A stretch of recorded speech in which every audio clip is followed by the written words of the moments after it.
Em nome do Pai, do Filho e do Espírito Santo. A graça de nosso Senhor Jesus Cristo, o amor do Pai e a comunhão do Espírito Santo estejam sempre convosco. Boa tarde.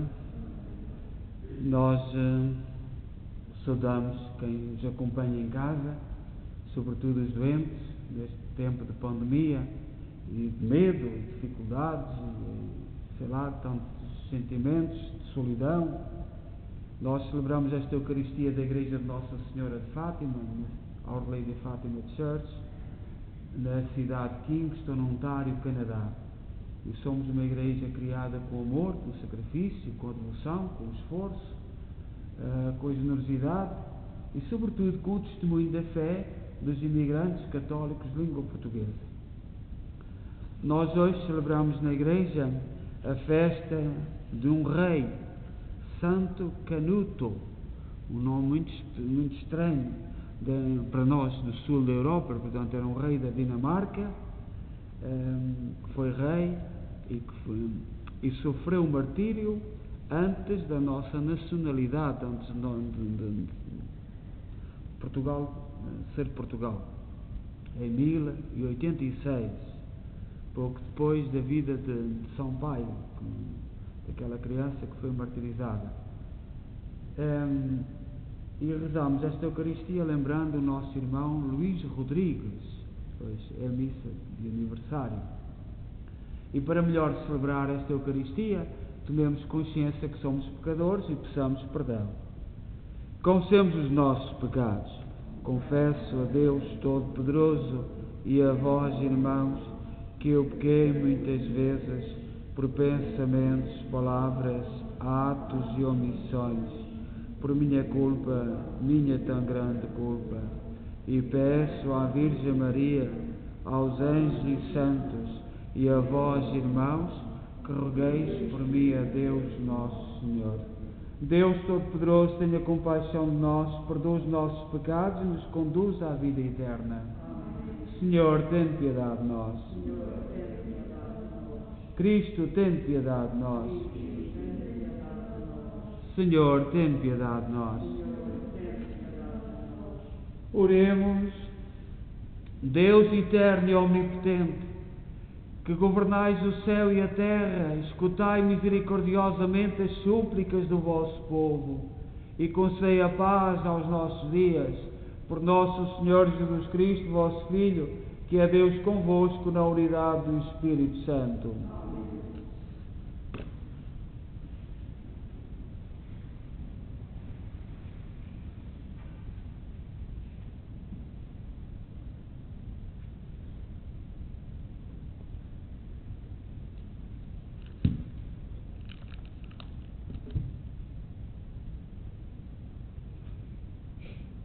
Leitura da Epístola aos Hebreus.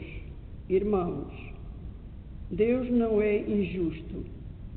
Ele não pode esquecer o vosso trabalho e o amor que mostrastes pelo seu nome, colocando-vos ao serviço dos santos no passado e no presente.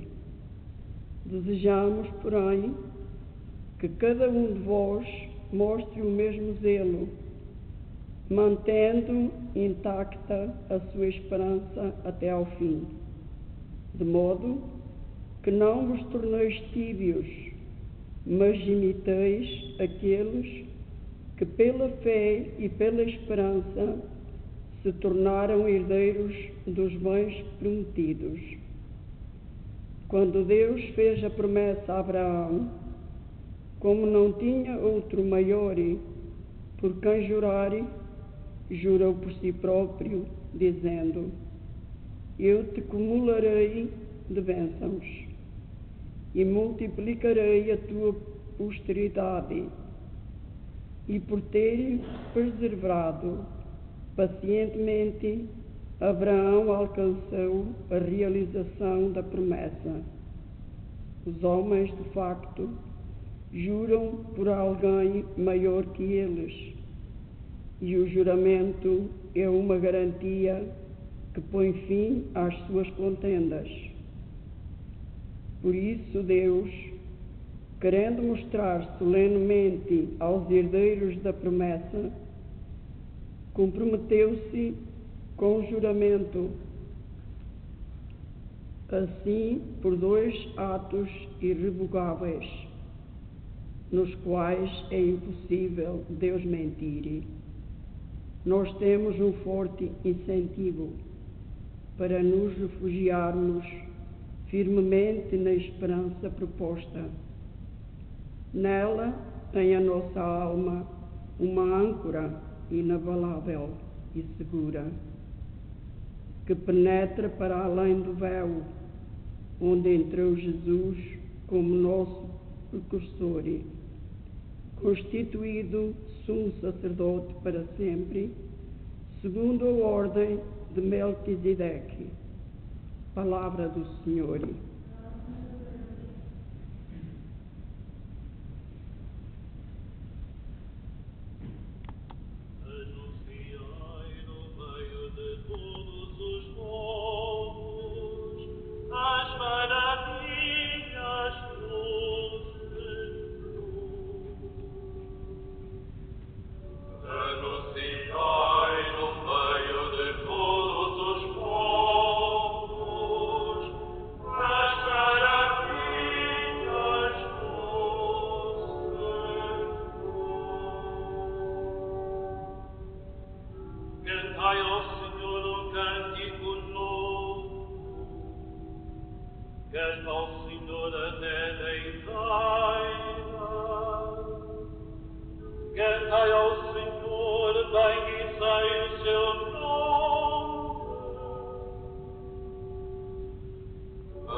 O Senhor esteja convosco. Evangelho de Nosso Senhor Jesus Cristo segundo São Marcos. Passava Jesus através das searas num dia de sábado, e os discípulos, enquanto caminhavam, começaram a apanhar espigas.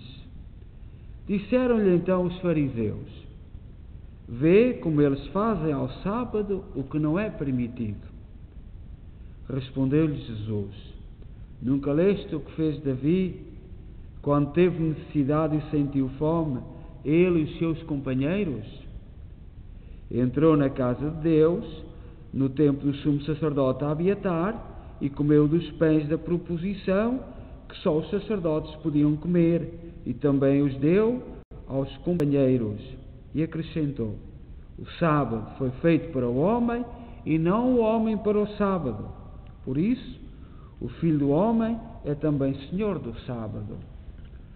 Palavra da salvação.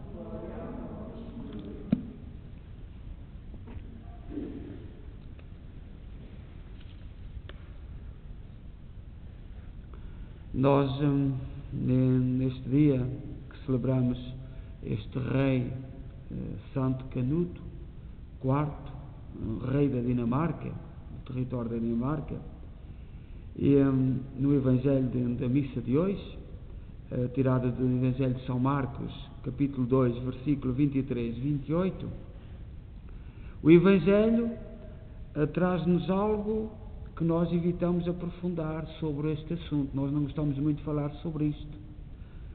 Teria Jesus transgredido alguma regra? Sobretudo num mundo em que cada vez há mais regras. E cada vez estamos agora numa fase muito, muito complicada, que não se entende, que nem nós nunca imaginámos chegar a uma situação como esta, em que alguns, em nome da liberdade, em nome da democracia, querem impor aquilo que é a ideia que têm sobre liberdade e democracia. Porque teria Jesus transgredido alguma lei? E porquê? Ele se colocou acima da tradicional regra de que o sábado é o dia de descanso. Isso é um facto que precisamos de aprofundar. Havia uma regra em que o sábado não se podia fazer nada ao sábado. E Jesus, naquilo que disse, naquilo que respondeu, aqueles que vinham para ver se Jesus falhava, quiseram apanhar Jesus na falha da lei. Será que estamos seguindo alguma regra que nos impeça de seguir a maior de todas as regras? Qual é a maior regra do cristão? Será que as regras que nós hoje temos todas são corretas e justas e nos ajudam a ser mais homens, mais pessoas, mais humanos, mais fraternos, mais próximos, mais amigos, mais justos? A atitude de Jesus faz-nos perguntar isto. A regra de sábado impunha que ninguém deveria trabalhar neste dia, já que foi o dia escolhido por Deus. Deus revelou aos profetas para descansarem ao sábado.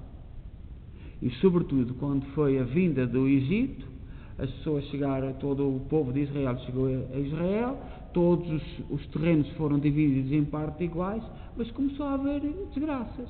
Alguns pais de família começaram a ter doenças, a morrer, e os filhos e as viúvas tiveram que vender os bens até para curar os familiares. E então alguns foram enriquecendo e começou a haver o trabalho assalariado, pessoas a trabalhar para as outras. E Deus levanta a mão e diz: não, tem que haver um dia para descanso. E os judeus depois pegaram nesta lei, modificaram-na de tal maneira que era uma lei para libertar o povo, tornou-se uma lei para escravizar o povo. E no tempo de Jesus já ninguém se entendia.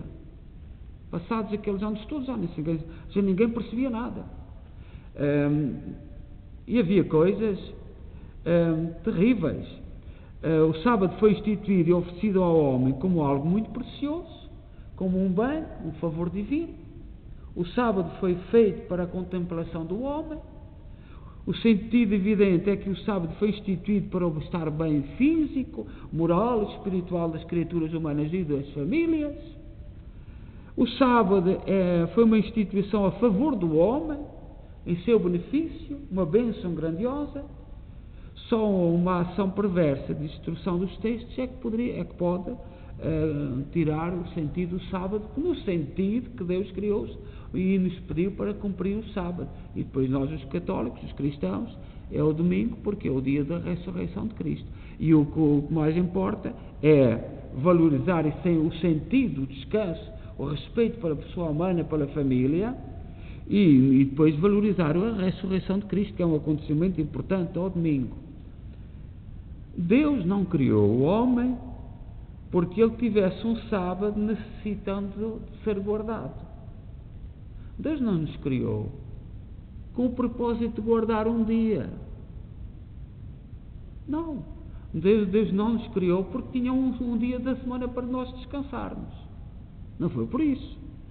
Ao contrário, criara primeiro o homem, depois o sábado, para atender-lhes as necessidades de repouso e recreação espiritual. E vieram uma solução para os problemas das pessoas. O sábado ou o domingo é para a família se encontrar, para nós pensarmos em coisas que normalmente a semana não se pensam, sair da nossa casa, ir à igreja. O sábado seria uma bênção e não uma carga. A atitude de Cristo para com o sábado foi a de libertá-lo desses acréscimos, de devolvê-lo à pureza inicial. houve regras que foram sendo criadas que tornavam o sábado terrível. Não se podia ir caminhar com os sapatos que fosse necessário atar as correias. Tinha que se caminhar ao sábado com os sapatos que não fosse possível atar as correias, porque não se podia fazer nada. E atar as sandálias era um trabalho. A lei foi de tal forma perturbada, foi de tal forma modificada, que não tinha sentido nenhum. E até mesmo os médicos não podiam ir socorrer alguém que estivesse, porque não se podia trabalhar. A lei voltou os homens, voltaram a lei de Deus ao contrário. E na história é sempre assim. O rei Santo Canuto, que é um nome dinamarquês, da Dinamarca, certamente ainda do dinamarquês antigo, era um homem extraordinário, um grande devoto de Nossa Senhora, levou uma vida exemplar, uma vida extraordinária como rei, mas a determinada altura pensou criar um imposto para, com esse dinheiro, socorrer os pobres. E então desagradou os nobres, a classe dominante, que combinaram fazer-lhe uma tramóia, que combinaram assassiná-lo. Porque aquele imposto que o rei queria dedicar aos pobres prejudicava os nobres. E nós, certamente, no nosso tempo, somos capazes de ver qualquer coisa parecida com isto. E então foi martirizado numa igreja, neste dia, porque nós, os santos, celebramos nos dias em que partem para o céu. A não ser um ou outro, por exemplo, João Paulo II, o dia dele é o dia em que foi nomeado Papa, porque é uma data muito importante para a Igreja. Escolheu-se essa data, mas o normal é no dia que nascem para o céu.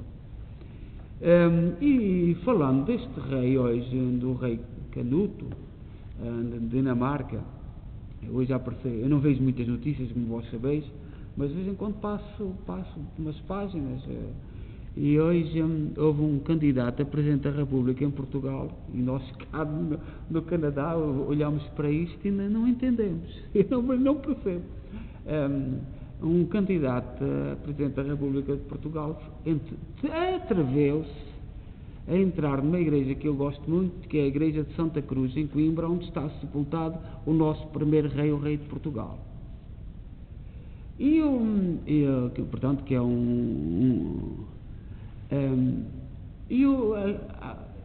a imagem que aparece é ele ajoelhado com a esposa ao fundo da igreja, onde eu já me ajoelhei muitas vezes, e quando vou a Portugal procuro ir àquela igreja, é ali, à Fátima, porque nós que estamos imigrados temos que ter algum sentido, e é ali que está o nosso primeiro rei sepultado, e costumo lá ir. E ele foi.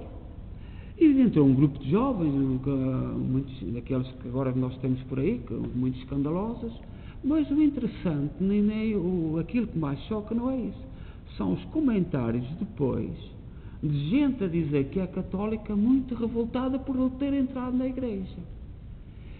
E nós sabemos que há gente paga por certas fações políticas que se diz isto, se diz aquilo, escreve nas páginas para criar um ambiente contra. E aqueles que se afirmam católicos muito contra aquele senhor ter entrado na igreja, a igreja está aberta, eu nunca a vi fechada, já fui com a minha mãe ao hospital, tinha que estar às 9 horas da manhã, ou às 8, no hospital, e estava aberto, à tarde está aberta, já encontrei todas as horas do dia aberto, portanto entrou, ajoelhou-se, pelo menos a imagem é isto.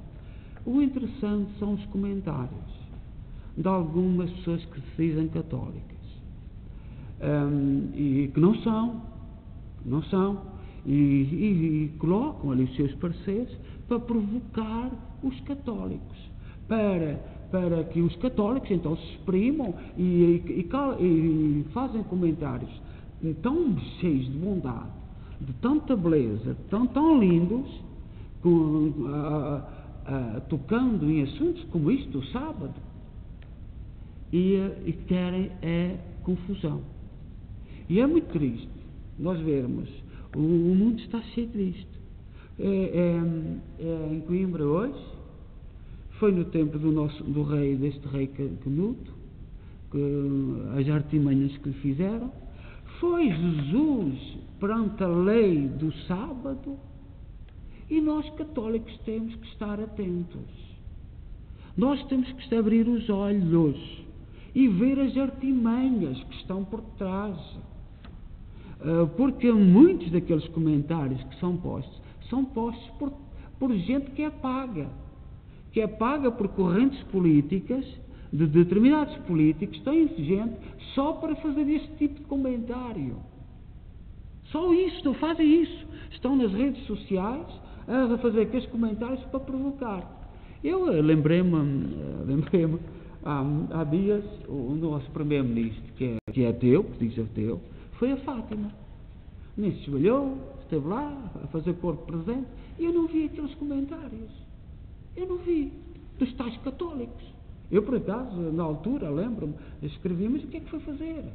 Então não acredita. O que é que lá foi fazer? Esteve ali, direito, não sei o que lá, a fazer papel. Mas não se vê, então, não se vê comentários. E estes profissionais que são pagos, dizem que são católicos e vêm com umas coisas que eles ouviram da atriz-avó deles, porque a atriz-avó, a bisavó e a avó deviam ser muito católicas. Isto cria-nos um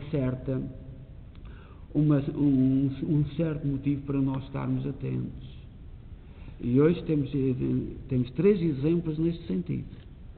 A lei do sábado com Jesus, a vida do rei da Dinamarca, Canuto, as artimanhas que lhe encontraram até que o assassinaram, martirizaram, por causa das suas atitudes de fé, e este disparate hoje na igreja de Santa Cruz, em Coimbra, que é lamentável, e sobretudo o aproveitamento que se faz.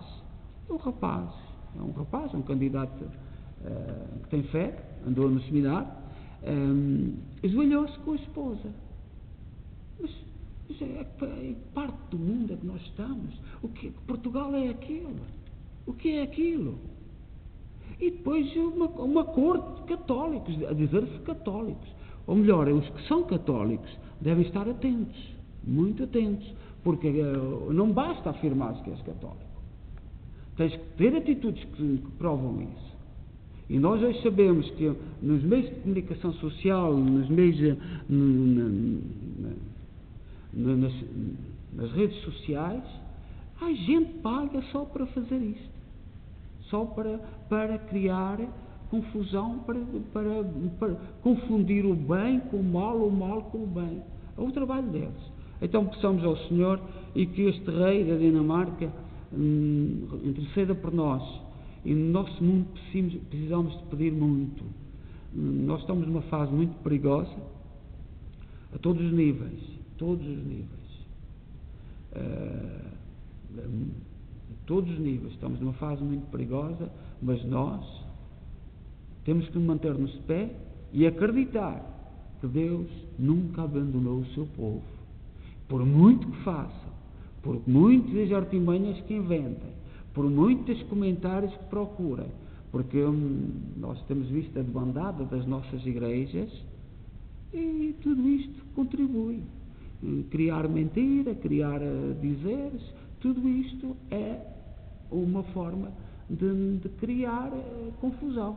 Eu fico escandalizado como é que em Portugal há alguém que se diga católico que queira que se feche a porta a alguém para ir lá rezar.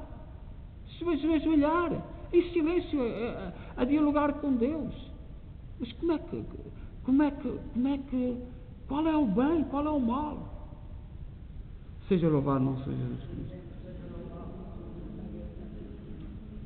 Coloquemos diante de Deus as nossas preces, possamos dar força ao nosso mundo, para que as pessoas que estão a viver esta situação de pandemia tenham força, não caiamos no desânimo, e também pelos sinais que temos no mundo, para que saibamos pedir ao Senhor a graça, distinguir o bem do mal, não vacilar, não ter medo.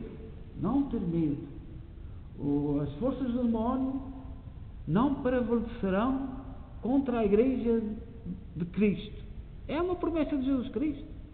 As forças do demónio não prevalecerão sobre a Igreja de Jesus Cristo. E nós acreditamos nisto. Portanto, com muitas artimanhas, com muitos projetos, nós acreditamos profundamente que as forças do mal não prevalecerão. Ó Deus, bom, santo e justo, ouvi com misericórdia aquilo que nós com fé vos pedimos. Por nosso Senhor Jesus Cristo, vosso Filho, que é Deus convosco, na unidade do Espírito Santo.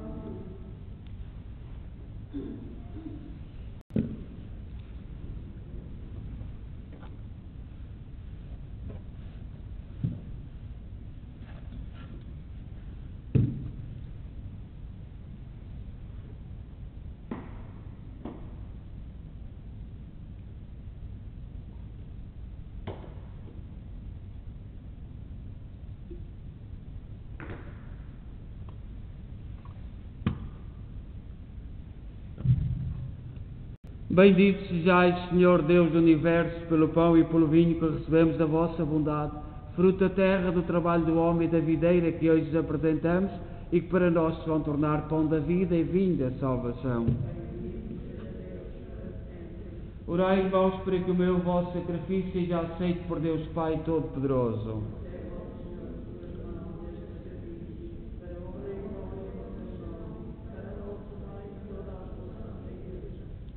Oremos, concedei-nos, Senhor, a graça de participar dignamente nestes mistérios, pois todas as vezes que celebramos o memorial deste sacrifício, realiza-se a obra da nossa redenção.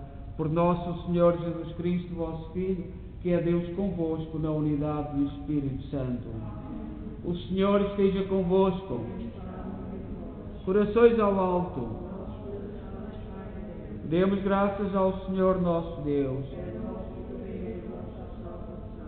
Senhor, Pai Santo, Deus eterno e omnipotente, é verdadeiramente nosso dever e nossa salvação dar-vos graças sempre em toda a parte por Cristo nosso Senhor.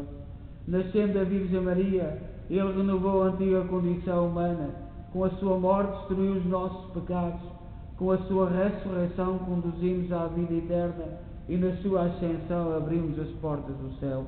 Por isso, com os anjos e os santos proclamamos a vossa glória, dizendo numa só voz: Santo, Santo, Santo, é o Senhor Deus do universo. O céu.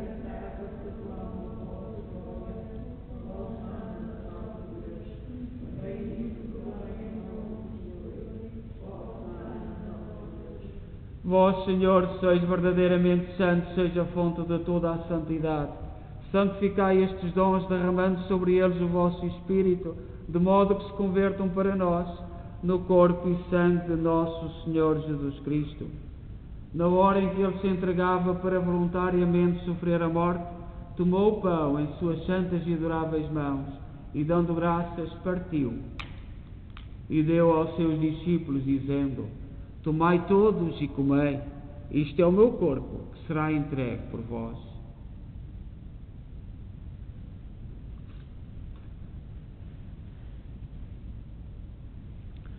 De igual modo, no fim da ceia, tomou o cálice e, dando graças, deu aos seus discípulos, dizendo: Tomai todos e bebei, este é o cálice do meu sangue, o sangue da nova e eterna aliança, que será derramado por vós e por todos para a remissão dos pecados.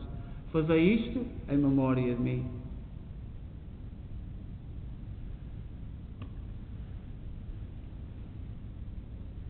Mistério da fé.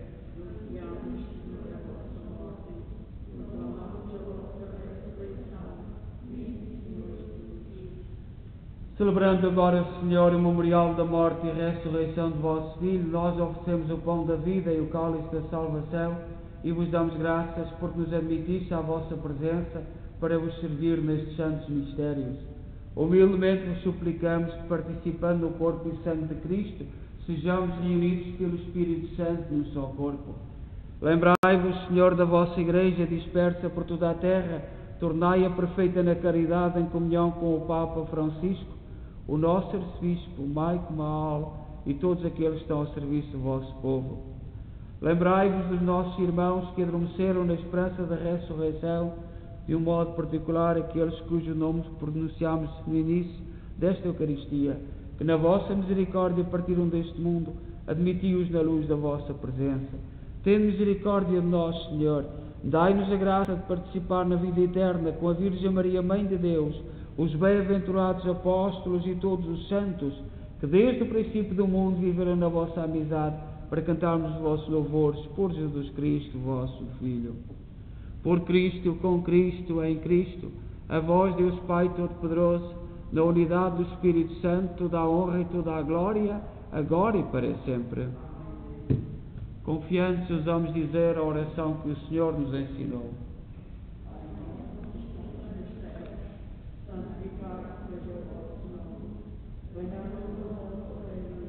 Seja feita a vossa vontade, assim na terra como no céu. O pão nosso, cada dia nos dai hoje. Perdoai-nos as nossas ofensas, assim como nós perdoamos a quem nos tem ofendido, e não nos deixeis cair em tentação, mas livrai-nos do mal. Livrai-nos de todo o mal, Senhor, dai ao mundo a paz nos nossos dias, para que, ajudados pela vossa misericórdia, sejamos sempre livres do pecado e de toda a perturbação, enquanto esperamos a vinda gloriosa de Jesus Cristo, nosso Salvador. Senhor Jesus Cristo, disseste aos vossos apóstolos: deixe-vos a paz, dou-vos a minha paz. Não olheis aos nossos pecados, mas à fé da vossa Igreja, e dá-lhe a união e a paz segundo a vossa vontade, vós que sois Deus com o Pai, na unidade do Espírito Santo. A paz do Senhor esteja sempre convosco.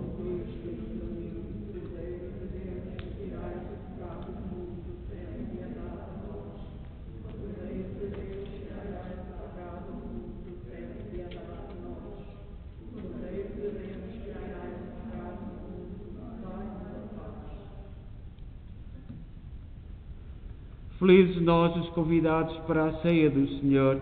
Eis o Cordeiro de Deus que tira o pecado do mundo.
Oremos.